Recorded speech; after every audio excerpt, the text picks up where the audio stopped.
Good morning, friends. Mark Holmes here with my buddy Cowboy Joe Boo, as well as Joe Bear in the house. And as always, I want to thank you guys for watching, commenting, subscribing, and being part of the Joe Boo Sports Report. Without you guys, this does not work without you guys. So let's get open for business here and let's wake up those football gods. Wake up here, guys. Wake up.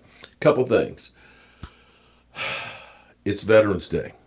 Make sure if you know a veteran, if you post on Instagram or Facebook, show your love for veterans. Say thank you for the service that you have done to keep our country free and to keep us safe.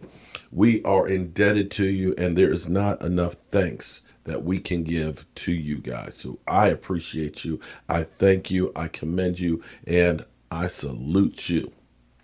Officially Coco. I've been emailing you back, but it keeps coming back saying that your mailbox is full. I need your address so we can get you that rack, okay? I'll try and send you an instant message on Instagram. I think I got your Instagram, so I'll try there and see if I can get a hold of you.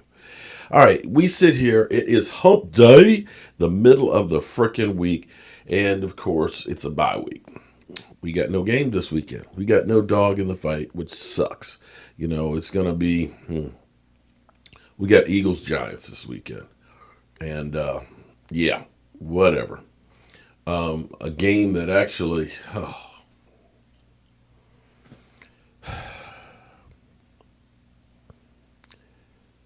the Eagles winning keeps the belt from my son and keeps it out of Cole Pizzle's hands, but also kind of, gives the Eagles bragging rights. Win by the Giants gets that belt in the greasy hands of a Giant fan, but helps our draft position because technically right now the Giants are actually ahead of us at 3. We're 4. And actually hurts the Eagles because that keeps them from running away with the division. So it's kind of the best of both worlds if the Eagles lose to the Giants with the exception of the belt. So I'll have more on that later on, but that's one of those ones I'm going to be so conflicted. So conflicted. Damn you, Philly 5. Damn you, Philly 500. Okay. We're at the midpoint of the season. The first half of the season has been an utterly disappointment. The fact that we are 2-7 on the season sucks. It sucks. But the question, we look at all the players that we've lost on this team, offense, defense, and everything else, losing our field general, losing Dak Prescott was huge. The defense, the first, 5 games of the season was historically one of the worst, but they seem to have turned the corner a bit. They seem to have turned the corner a bit and have been playing better the last couple of weeks, and they're trending up. Immediately everybody wanted to say, get rid of Mike Nolan, fire him, get rid of him, he's a bum. Get Wade Phillips in here, get Chris Richard back and all that.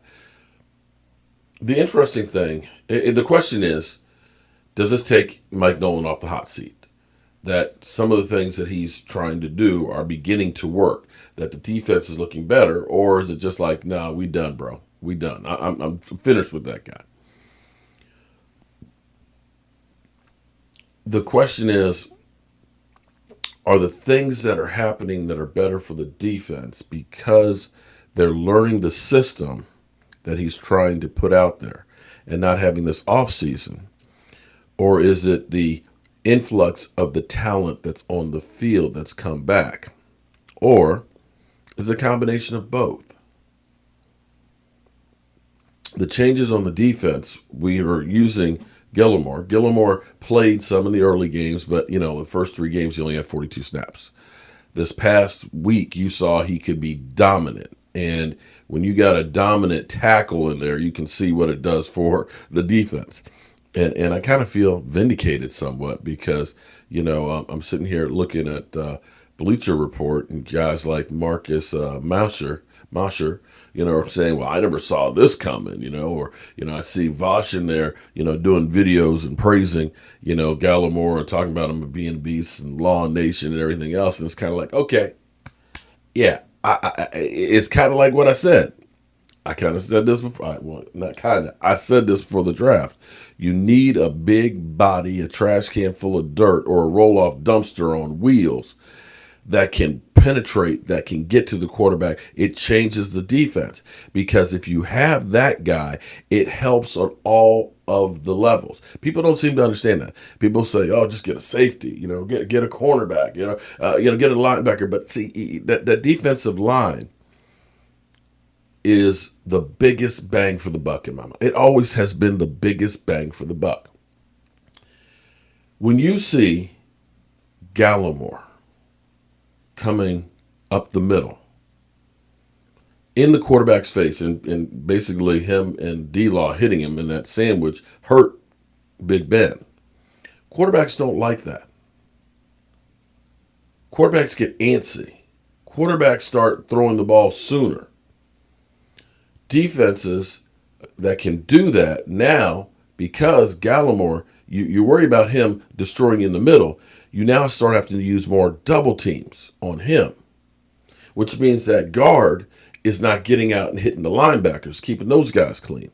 That guy in the middle that you worry about now has got double teams. Well, you can't double team him and D-Law and Alden Smith. Somebody out there is going to get single coverage, and somebody's going to beat a man. Now, that's part of the improvement on this defense. And I'll say Van Der Esch finally getting his shoulder and neck underneath of him the last couple of weeks has gotten better than the first game he came back. The linebacker play from him is better. Still not sure about Jalen Smith. Jalen Smith seems, he's leading. He's one of the top tacklers in the NFL, but it just doesn't. There's some bad angles in there. It seems like in pass coverage sometimes he's a liability and things like that. But overall, when you look at what happened to us against the Washington football team, where they literally ran up the middle on us, a team that only averaged like 82 yards a game, they ran roughshod for over 230 yards on us. But you went against the Steelers and only gave up like 42 on the ground. So all of a sudden, your defense went from being historically worse. I think we've moved down to 19th. I think we moved down to 19th in yards given up, which is amazing when you think about the first 6 games. So now the question is, do you give Mike McCarthy and Mike Nolan more time to try and implement this, to try and get players that fit your system?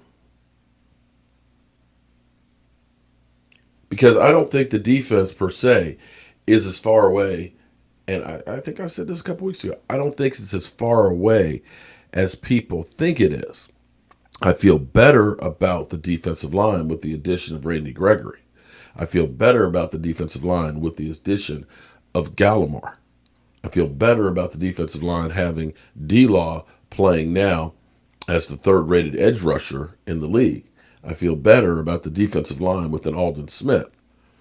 Now, we need to cut some fat, get rid of some guys, and bring in some other ones. And Antoine Woods. Antoine Woods making sure that my man didn't party on the star, too. And Antoine Woods. I think if you get a great linebacker, I think if you get a great safety, and I think if you get another defensive lineman, this defense can be one of those worst to first type of stories that you're talking about. Where did this come from? But still, the question eludes us, is Mike Nolan the guy? Do you give him credit for this turnaround? Does this take him off the hot seat, or is the die already cast that he's got to go? I'm kind of on the... As far as Mike McCarthy and Mike Nolan, I'm kind of on the die is cast for this year. You can't lose as many players as you have in bringing in a whole set of guys without a true off season and expect them to perform at a high level. You just can't. And I think stability-wise, now that you're beginning to get some people to buy in, that you go ahead and you go this one route one more year and try to allow him to get the type of guys that will fit the system that they're going to try and run. I'd like to hear your opinion on that one, where we go with this. But, again, you need ballers. You need guys that can play. And we know our secondary is a mess. Secondary is a mess, and if we can get some guys on there, and that linebacker, I think that we'll be okay. All right, I will talk to you guys a little bit later, and I guess enjoy your bye week. It's going to be a quiet week as the Cowboys, of course, get ready for the following week. I'll see you soon.